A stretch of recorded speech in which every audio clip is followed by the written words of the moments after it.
Hello, I'm Mr. Pibbles, but you can call me Peter. And welcome to another episode of our Challenge Park series here in Planet Coaster 2. Yes, we are moving well along with this series. We've got quite a few interesting things done in the last episode. Of course, we finished this little area of the park here, and we are moving on with this area, but not in this episode, because we've got something special planned today. As it is episode 13, we are moving on to something a little bit different, a little bit possibly spooky, and I'm recording in the month of October, so it's only natural. Well, shall we get on to something? Yes, hello, this is me with the time-lapse.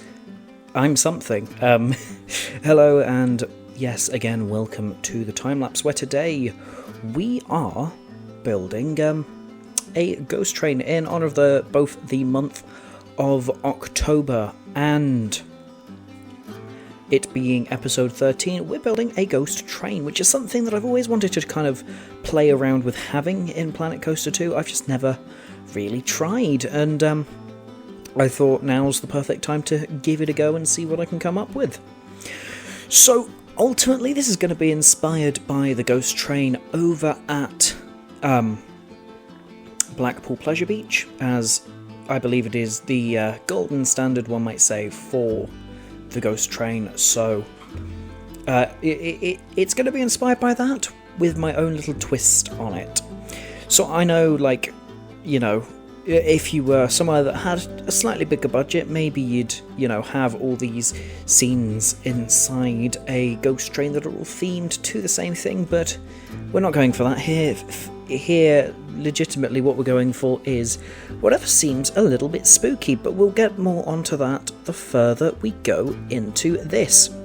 So, I really wanted to try doing this a different way to how I usually build something. I'd usually, you know, build the layout and then kind of put the buildings and stuff around it. But for this, I wanted to start with the building, because honestly, it's something about ghost trains that kind of wind their way kind of in and out of all these different bits inside a building that really made me want to kind of try doing it this way, because it's really interesting to sort of, instead of, well, to put it simply, it's interesting to have to work around a building instead of building around.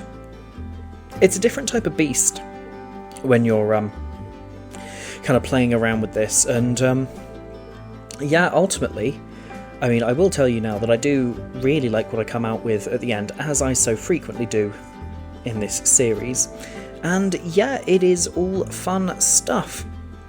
But as you can see here, I'm getting sort of this lift hill in correctly so that it lines up with where I want it to pop out. And I thought this is probably the first thing I want to do, just to kind of get it right, as it were. And I knew that this was going to be essentially one of the more important things of this project to me, was getting kind of this backplate with the hills on both sides in, and we'll also pop something down the middle later.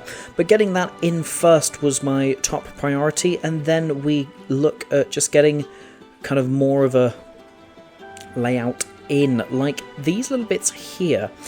Now again, this is very much inspired by the ghost train at Blackpool Pleasure Beach, and one of the interesting features about that is that it does wind in and out of the building on these bits here, sort of, you know, you'll go upstairs and then you'll pop out the building for a moment before popping back in and seeing something scary, and ultimately that is the vibe that I wanted to go for with this, kind of something that just wound around, had tight corners, and ultimately just felt right, you know?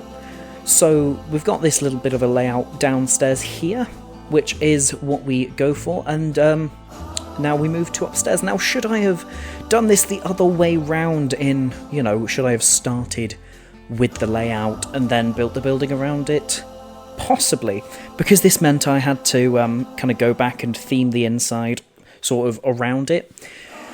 But I will say that this probably was the best way to do it, because it meant I knew how much space I had to play around with in these little kind of indoor sections, and I could theme my little bits of building around it. And you can see me here just playing around with a layout.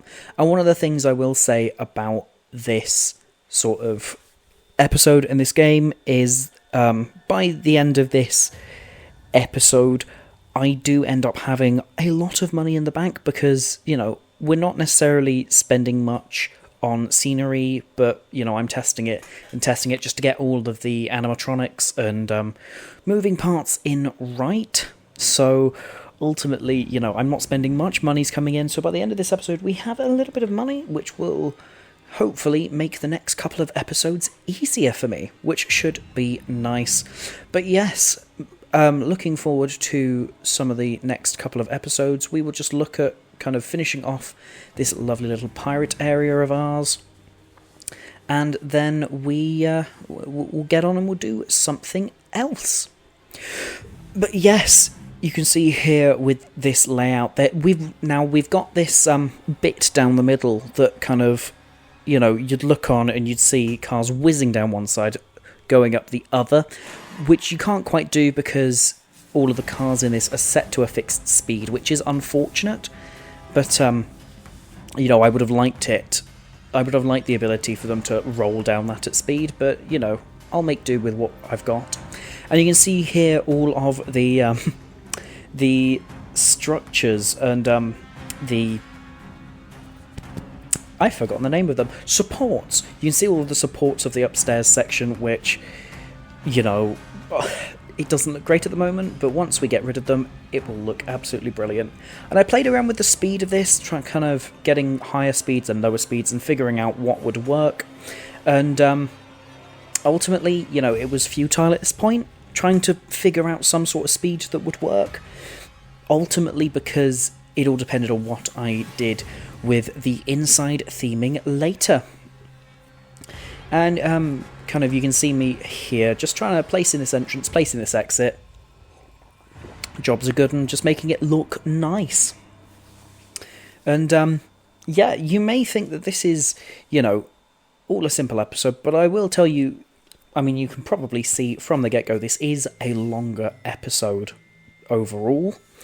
And that is because I just wanted to get the entirety of this basically done in this episode, which maybe wasn't the best idea, because I ended up spending about an hour and a half on camera with an extra hour and a half off camera trying to get everything to work. So all in all, kind of today, at the end of this, you'll see it's 3 hours worth of work at least. But I'm really proud of how it turns out. And yes, I will tell you outright now, there are some off-camera segments on this, which I can only apologise for, but I thought, actually, you don't really want kind of a full hour's video of me placing little bits and pieces here, and I did have good reason for cutting bits and pieces here and there, so yes. Now you can see me here kind of, again, messing around with the layout, because I realised that actually having one of these little pop-out segments wouldn't exactly look the nicest if it was just one, so we've got a couple more of them in here, kind of, so that, you know, they pop out here, they pop out there, and ultimately we'll get some upstairs later. Yes, you can see me really playing around with these keep pieces from the new sorcery pack, which I really like the new sorcery pack. Kind of, if you can't tell, I do like the stuff from this. It's really nice, and kind of given that this is my first real chance to play about with specifically the keep pieces, which I know are meant for, you know, building a sort of a magical wizard's castle or whatever, but I really like sort of, it looks a little bit more spooky, and kind of it has the sort of vibe that I'm looking for what is ultimately a haunted castle, or kind of, yeah, actually haunted castle I think is the best word for it. I was about to give away the name we end up going for this ride, but I felt like that would be a little bit, So instead, we've got these bits, and I'm just moving these these pop-out bits here to the side, because actually I thought it'd look a lot nicer if, you know, you've got these bits where it pops out the side instead, because it's just slightly different, because we've already got 2 pop-outs at the front. We don't need any pop-outs at the back, because, you know, it's an empty building, so you might as well pop some out the side just to add that little bit of variation to the building and to the layout. You know, I wanted something that would feel slightly thrilling, slightly interesting, and ultimately that I'd love to ride in real life. And I'm not the best with spooky things and ghost trains, but I actually really like the way that this looks. So we're now on to the absolute brilliant job of subdividing this into sections, so we can start to think about what's going where and what we're doing with a layout. And ultimately this was quite a fun process to figure out. You know, it's sort of putting in these walls so that I can go, okay, what's going where, how do we stop light from getting in so we can make this as spooky as possible. And ultimately, it is quite fun what we end up with. And kind of, you can see this bit here. This might be one of my favourite parts of this little build, is these kind of diagonal walls. Because you add these diagonal walls onto there, and actually, it fits perfectly with what I wanted. So, you know, I can't complain too much about it. And, yeah, it ultimately just looks quite nice. Now you can see me just getting in these archways here throughout, and I've got something planned for that, which you will see in a bit. But yes, now I probably should have said mild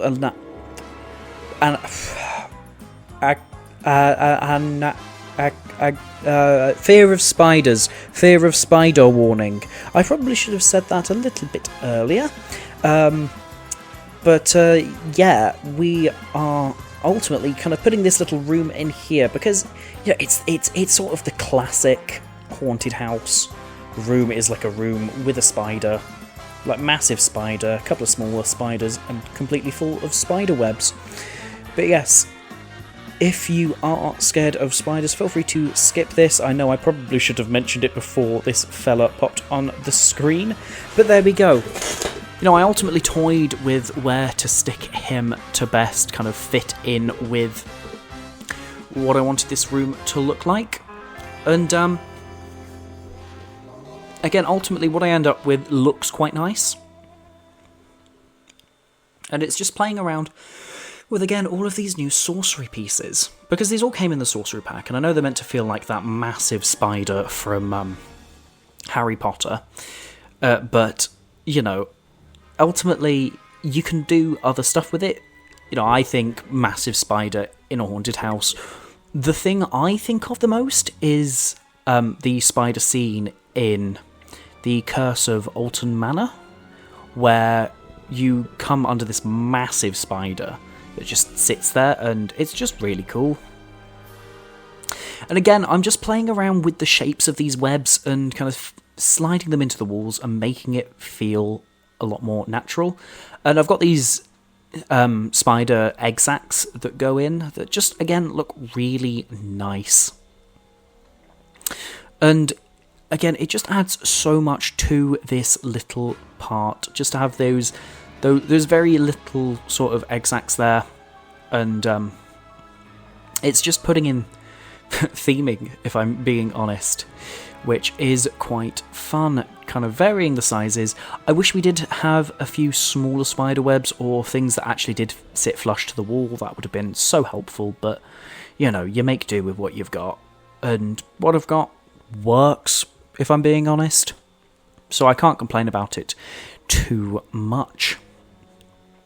Now we're sort of playing around with getting a roof on this to see, honestly, how it looks kind of within, and how it sits within this little building.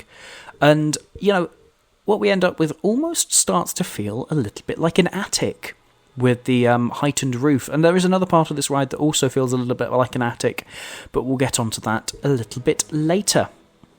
And now we get onto the fun bit where I wanted some doors between each of the sections. Now, if you have never been on a ghost train, you'll know that frequently they have doors that you push through or that open on their own, that kind of add an element of kind of you don't know what's coming up next because you can't see through the door. And I know I'm placing down these little stone spiders here that just add, again, a little bit to the room itself. But here we go with these doors. And ultimately, this is the reason why this video is so long, because I spent an age trying to figure out how to make these work, and trying to get them to feel kind of right, and so that they'd open in the right place. I tried building my own doors out of wooden balconies. Again, it doesn't look right. You know, you put these in, you sink it into the wall, you give it a go, you're like, ooh, this looks nice, and then ultimately it swings open, you're like, that's why that's why it needs to be flush on the on the thing. But again, you can't complain too much about it, because ultimately what I get works. I wish we had some more building blocks for doors, but I know I always say this every episode. I'm like, I wish we had this, I wish we had that. And again, it's at that point I go, I accidentally stuck it on a radial. So yay. So actually getting our moving platform in the correct one this time, the rotational one, ultimately it's again trying to build my own door that looks okay, but I don't like it like that, so kind of pulling it in, sticking it there. And it is just a little bit of a faff to kind of play around with it and get it all working. So I will say that ultimately I do end up getting the doors themselves. And I find this double door, and it's a little bit too big. And, you know, I'm looking around for more pieces, more doors, all of that. Sandstone doors, you know, that would be perfect if it was a little bit wider. That would be perfect for a build like this. But ultimately I go for this stucco door, which is a little bit more ornate than I would have wanted, but sticking it in a lovely purple colour feels right, if I'm being honest. And obviously you can stick it there. I'm not great with these pieces, but with these custom animatronic makers, but you know, you play around with them and you try to get them to work. And here I am playing with them on the outside section. And again, it is this outside section that I feel like is really fun. These outside sections where, you know, door swings open, wow, and you're suddenly outside, and then another door swings open and you're suddenly inside. And, you know, you can see me playing around with it here and trying to get something to work, and then I realise, actually, it needs to be on the other side, because this works here. Kind of that door there with the single chop, the quarter turn chop looks quite nice, even if it's a little bit off centre and doesn't look great at the moment. What we ultimately end up with looks quite good, but you can see me here, I just decided to scrap it all and start building a template for these out on the veranda here. And I will regret to inform that in a sec we will have a little bit of a jump in what we're doing. Kind of in the time lapse, we will jump forward to a point where I have done a lot of work. Because ultimately, you know, this is supposed to be a ghost train, and if you know what's coming, you won't be scared. So I will show you a little bit of a POV of what this looks like at the end. Not that you'll be scared, it's not too scary. And, you know, it's meant to be one of these slightly cheesy things, but again, you can see me here just playing around with trying to get this this template for our sort of swingable doors in. And again, I ultimately really like what we have here. Just making these doors slightly bigger, and there there we have a little bit of a gap, and they go forward. So ultimately, I haven't completely finished the theming at this point, because we still have this main plaza to finish, but all of the inside rooms are completely themed up. So you'll have to you'll have to see what that looks like later. And obviously, we are getting these roofs. We're getting a roof on top of this lovely building, and a little bit of a spoiler there. I mean, I do say spoiler. That bit does get spoiled, which I will talk about in a sec once we actually get to properly spoiling it. But yeah, it is just a process of getting these in, and you can see there you had a little bit of an inn, and I suppose I can tell you about this little room. It's supposed to be a little bit of a sorcery attic. There's some sort of seance or whatever going on up there using some of the new sorcery pieces, and it looks quite good. But yeah, in terms of what else we've got inside, we've got all sorts. We've got sort of a mine that you come through. It has minecarts and stuff and gems. What else have we got? We've got a spooky forest. We've got that lovely spider attic. Then we have other such parts as a slightly... calling it a torture dungeon is wrong, but sort of a medieval dungeon that works, ultimately, for what it is. And I think that is just about everything I would like to reveal for now, because I don't want to reveal where we end this, because ultimately I really like the finale for this. Even if you go through it at a bit of a speed and you don't necessarily see as much, it was really fun to make, and I think you'll enjoy it, if I can put my teeth in and talk correctly.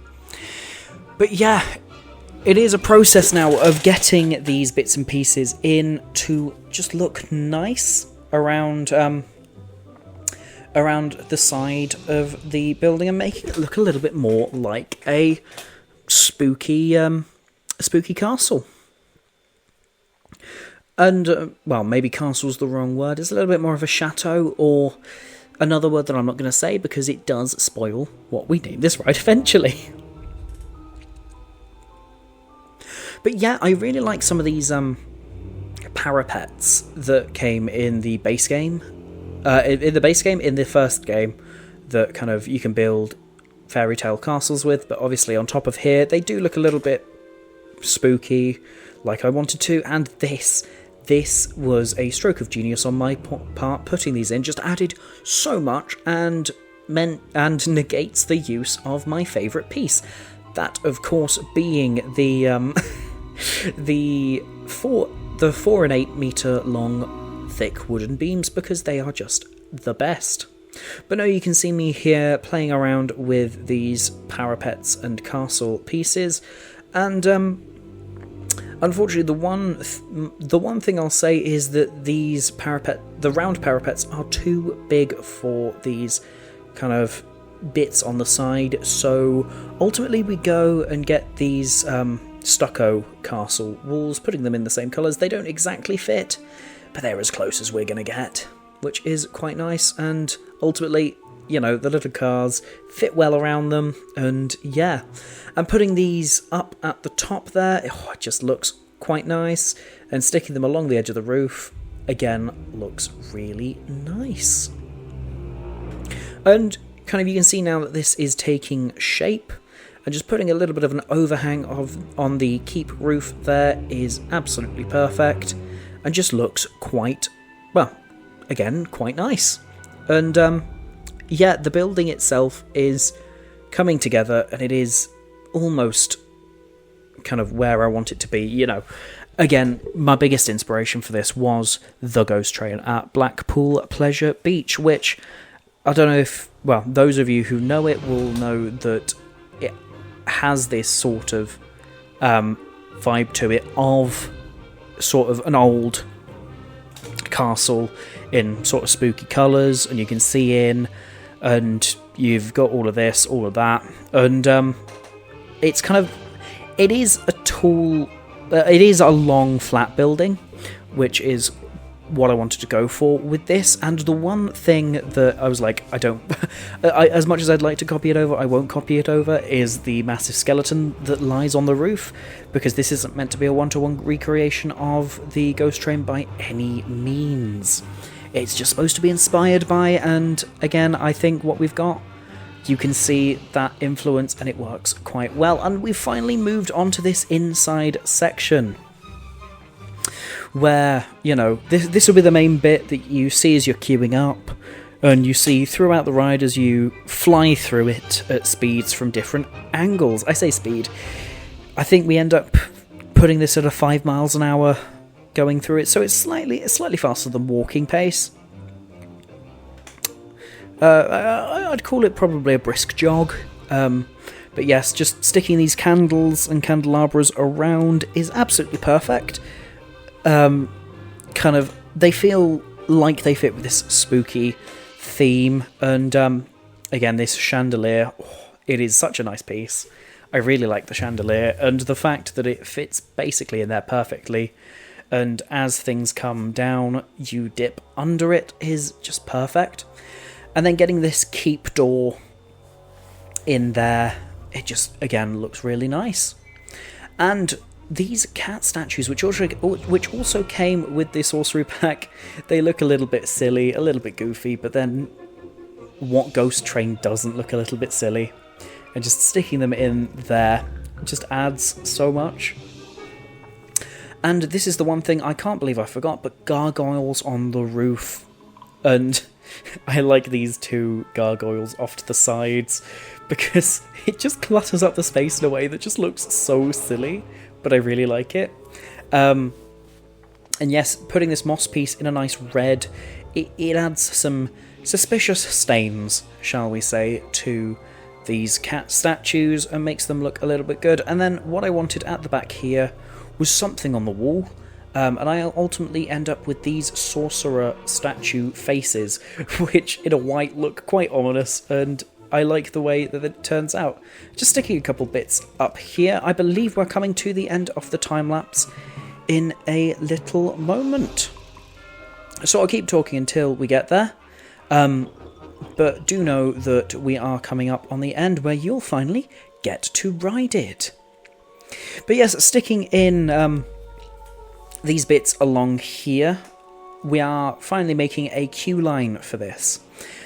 And I will say that this did cause me a little bit of grief, because I needed to not only stick a queue line in, but also a staff path, and it was just a little bit, you know, annoying to get in correctly. But ultimately adding these arches in here to make it look a little bit more structurally sound, along with kind of these parapets, it just looks quite nice, if I'm being honest. And yeah, it feels like it looks quite cool, and you can see me here just about to get this queue line in, and again, it is a switchback queue. I can't complain too much about that, and you can see me here getting it in, and ultimately it just goes back and forth, but it looks quite nice from where it stands. And just getting these little bits in here and there just to make it look quite nice. And yeah, it is cool. I do like it. And I think the idea to use the parapets instead of an actual fence was quite fun, because again, it just adds that feel that, you know, this is some sort of old castle, or I'll reveal the name now, or some sort of spooky manor. And yeah, you can see me here adding in these spiderweb strands to the side of the this floating bit in the middle, because I wanted it to feel like it was, you know, being suspended, and I thought actually these spiderwebs work better than any other rope that we've got in game, and it just looks thematically like it works quite well. You know, you look in and you're like, oh, this is suspended. This is quite scary, spooky, and all that. And yeah, it's quite nice. And I believe we are now finally coming up on the end of the time lapse, so I will see you in real time. Okay, so, I know it's been a little bit of a longer episode today, but we, on a lighter note, we have finished this, our lovely ghost train, that being Spook Manor. And I quite like the look of this from the outside. Of course, I've kept most of the inside from yours all, because we're going to go give it a ride. I just kind of see how it all looks on the inside. And obviously I've kept this as a surprise from you, and guests are flooding in now that it's open. So I'm rather excited for you to see what this is like. So let's get down here, and I promise I'll shut up for the on-ride. Let's go.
Okay.